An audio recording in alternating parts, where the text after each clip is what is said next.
From the Tribune News Network, this is Newsbreak. I'm Kirk Smith. Friday's top story is the Davis administration now facing its first major criticism, the policy decision to rehire some retired public servants, pay them a salary and their pension.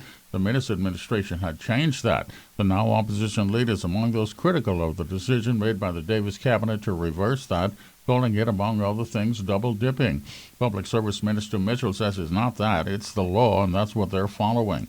The Tribune reporting that at least 2 former retired public servants have been re-engaged at the office of the Prime Minister.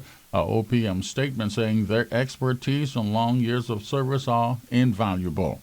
Prime Minister Davis tells the Abaco Business Outlook Forum that his administration plans to live up to its election campaign promise to make real changes in Abaco, Grand Bahama, and Ragged Island following major hurricane damage in those islands in recent years. We will implement immediate relief measures for Abaco, Grand Bahama, and Ragged Island. We are a government which has already demonstrated its intention to keep our promises. He says a plan in place to build 150 homes in Abaco is now under review. This is Newsbreak from the Tribune News Network. More than 200 Haitian migrants repatriated yesterday from the capital and from Inagua. Immigration Minister Bell confirming now that all of the migrants that had been held on Inagua are now back in Haiti. The migrants, first of all, were treated humanely, given food, shelter, water. I would like to thank the residents of Inagua for putting up with the challenges that were faced down there. And let me indicate, they were all repatriated. There was no outbreak of any disease or famine, I'm advised. Heading into the weekend with still more than 100 persons in hospital being treated for the coronavirus, 15 of them in the intensive care unit. Health officials watching the numbers closely, hoping the country is through the worst of the third wave. Police forced to maintain order at the Secondary Isaacs gym yesterday as persons lined up for a second COVID-19 vaccine shots didn't all get it. There's a supply shortage, forcing health officials to make some not-so-welcome adjustments. Details of the day's top stories in the Tribune newspaper on the streets first thing in the morning. Stay up to date online at Tribune242.com. Now the Tribune's AccuWeather update, a service of Insurance Management. No systems in the area. Mostly sunny. Highs in the mid-80s. 87 at Freeport, 86 in the capital, 86 at Matthewtown. No marine advisories. Winds generally 10 to 15 knots. The sea's 2 to 4 feet. Low tide now. The next higher on 4 this afternoon. Turning partly cloudy tonight. Overnight lows in the upper 70s. No systems in the tropics to be concerned about right now. If you need additional weather information, check the Tribune's weather page. For your insurance needs, call Insurance Management. We're still in the hurricane season.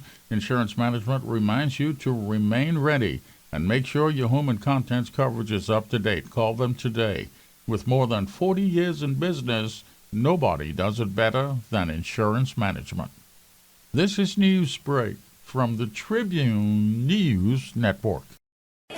Let's get the weekend started. The Weekend, published every Friday in the Tribune, has the hottest news in fashion, music tips, the who's who on the red carpet, your must-try restaurants and hotspots, and of course, what to wear when you step out. Catch up on the latest film reviews or be thrilled with exciting tales from Bahamian history. There's only one place to find everything you need to plan your perfect weekend, in Friday's Tribune. Pick up your copy of The Weekend every Friday. The Tribune, the people's paper, biggest and best. Friday's world news headlines: at least 6 persons were killed and more than 30 injured in gunfighting in Lebanon's capital city, Beirut. There is concern that the country could be descending into another civil war. In Norway, government officials there have labeled a bow and arrow attack that killed 6 persons a terrorist attack. They have a man in custody. It's the worst such incident in that country in more than a decade. Hundreds more persons forced to get out of the way of lava spreading from that still erupting volcano on the Spanish island of Las Palmas. Thousands have been affected. The volcano is showing no signs of letting up. Tribune's gas tracker prices heading into the weekend: Shell 513, Esso 513, Rubis now $5.18 per gallon. That is up 17 cents. Now your sports notes brought to you by the Tribune Sports section. Buddy Hield in action in NBA preseason games last night. Found out what he did against the Lakers. Get the latest on the WNBA playoffs. Find out who's representing the Bahamas at the Caribbean Junior Cycling Championships coming up. The Dodgers eliminate the Giants in the Major League Baseball playoffs. They get the Braves in the National League Championship Series. Week 6 of the NFL season underway. Tampa Bay beat Philadelphia last night. Brady and company 5-1. Get the details in the Tribune Sports Friday. For all of your sports details, you want to check the Tribune Sports section. Everything you need from the world of sports you'll find in the Tribune Sports. And that's your news break. Details of the day's top stories in the Tribune newspaper on the streets first thing in the morning. Stay up to date online at Tribune242.com.